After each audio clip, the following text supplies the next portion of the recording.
লিপি বাঙালি কিচেনে আরও একটা নতুন রেসিপি নিয়ে হাজির হয়ে গেলাম। আর আজকের রেসিপিতে দেখাবো লাউ দিয়ে অসম্ভব মজার মুরগি একটা রেসিপি। আশা করছি আপনাদের কাছে ভালো লাগবে। তো প্রথমে চুলায় একটা হাঁড়ি বসিয়ে তার ভিতরে দিয়ে দিলাম পরিমাণ মতো তেল। তেল গরম হয়ে আসলে এখানে দিয়ে দিলাম একটা তেজপাতা মাঝখান থেকে চিড়ে, এক টুকরো দারুচিনি দিয়ে দিলাম, 2 থেকে 3 টুকরো এলাচ, 3 থেকে 4 টুকরো লবঙ্গ দিয়ে দিলাম আর কালো গোলমরিচ দিয়ে দিলাম।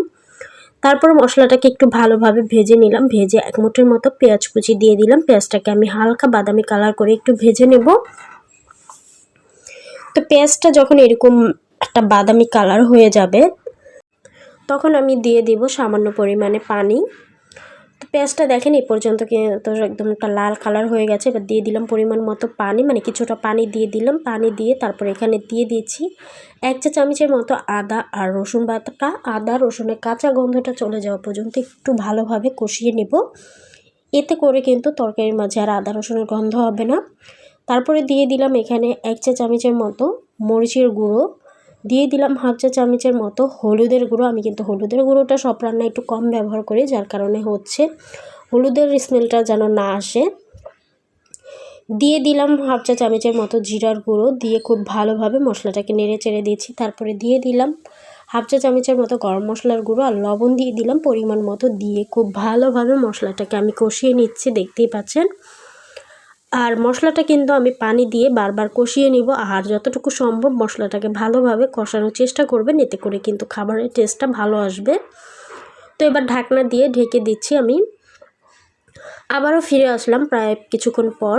তারপর আবারও হচ্ছে গিয়ে মশলাটাকে আমি খুব ভালোভাবে নেড়ে চেড়ে দিচ্ছি, দেখতেই পাচ্ছেন। আর এ পর্যায়ে কিন্তু মশলাটা ভালোভাবে কষানো হয়ে গেছে। এবার আমি দিয়ে দিচ্ছি আগে থেকে ধুয়ে রাখা চিকেন। এবার এই চিকেনটাকে খুব ভালোভাবে মশলার সাথে আমি কষিয়ে নিব। আর যতটুকু সম্ভব কষানোর চেষ্টা করবেন ভালোভাবে, এতে করে কিন্তু মশলার কোনো গন্ধ আসবে না আর চিকেন থেকে কোনো গন্ধ বের হবে না। তো এবার হচ্ছে আমি ঢাকনা দিয়ে আবারও ঢেকে দিচ্ছি। আর এভাবে ঢেকে ঢেকে কিন্তু হচ্ছে মূলত আমি চিকেনটাকে কষিয়ে নিব। আর চিকেনের ভিতরে কিন্তু আমি কোনো পানি দিব না, কেননা চিকেনের গায়ে থেকে কিন্তু অনেকটা পানি উঠে এসেছে। আর চিকেন থেকে অনেকটা পানি উঠে আসে সেটা আমরা সবাই জানি।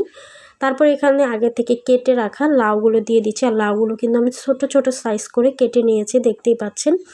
এবার লাউগুলোকে খুব ভালোভাবে চিকেনের সাথে, লাউ আর চিকেন একসাথে আমি মশলার সাথে কষিয়ে নেব। এতে করে কিন্তু মশলাটা চিকেন আর হচ্ছে লাউর ভিতরে খুব ভালোভাবে ঢুকবে। নেড়ে চেড়ে দিয়ে তারপরে দিয়ে দিলাম এখানে 2টা কাঁচামরিচ ফালি। তারপরে আবারও ঢাকনা দিয়ে ঢেকে দিচ্ছি। আর এভাবে ঢাকনা দিয়ে ঢেকে ঢেকে হচ্ছে আমি রান্না করে নেব, মানে কষিয়ে নেব। তো দেখেন লাউ আর চিকেন থেকে কতটা পরিমাণে পানি উঠে এসেছে। আর এই পানি দিয়েই কিন্তু চিকেন আর লাউ কষানো হয়ে যাবে। তো আমি নেড়ে চেড়ে আবারও ঢাকনা দিয়ে ঢেকে দিচ্ছি। তো ঢাকনা দিয়ে দিলাম, এরপরে কিন্তু আবারও চলে আসলাম। তো ঢাকনা তুলে কিন্তু এবারও আবার একটু ভালোভাবে নেড়ে চেড়ে দেবো। আর দেখেন পানিটা কিন্তু অনেকটাই শুকিয়ে এসেছে। তো এ পর্যায়ে কিন্তু লাউ আর হচ্ছে চিকেন অনেকটা সেদ্ধ হয়ে গেছে। যেহেতু আমি কষিয়েছি, কষানোর জন্য অনেকটাই সেদ্ধ হয়ে গেছে, তাই আমি এবার ঝোলের জন্য পানি দিয়ে দিলাম। যেহেতু আমি চিকেন আর লাউটা অনেক আগে থেকেই কষাচ্ছি, যার কারণে হচ্ছে পানির পরিমাণটা আমি কম দিয়েছি। আর ঝোলটা আমি মাখা মাখা রাখবো, যার কারণে আমি পানির পরিমাণ কম দিয়েছি। তারপরে ঢাকনা দিয়ে ঢেকে দিলাম। তো চিকেনের মাঝে কিন্তু একটা বলক চলে এসেছে। আবারও ঢাকনা দিয়ে দিলাম। এরপরে কিন্তু ভালোভাবে নেড়ে চেড়ে দিতে হবে। আর এভাবে যদি লাউ দিয়ে চিকেনটা রান্না করেন বাসায়, যে কেউ খুবই পছন্দ করে খাবে। আর এইটা একদম সহজ একটা রেসিপি, ঘরে থাকা সব উপকরণ দিয়ে কিন্তু এই রান্নাটা করে নেওয়া যায় খুব সহজেই। তো দেখেন আমার লাউটা কিন্তু খুব ভালোভাবে সেদ্ধ হয়ে গেছে। এবার আমি দিয়ে দিব ভাজা জিরার গুঁড়ো উপর দিয়ে।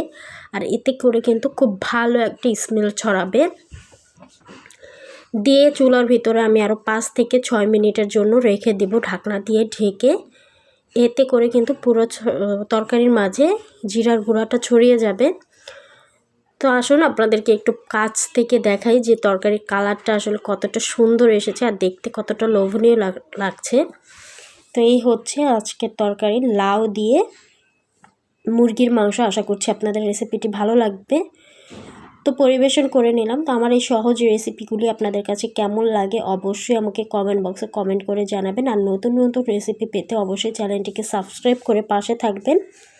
আজকের মতো বিদায় নিচ্ছি। সবাই ভালো থাকবেন, সুস্থ থাকবেন। আল্লাহ হাফেজ।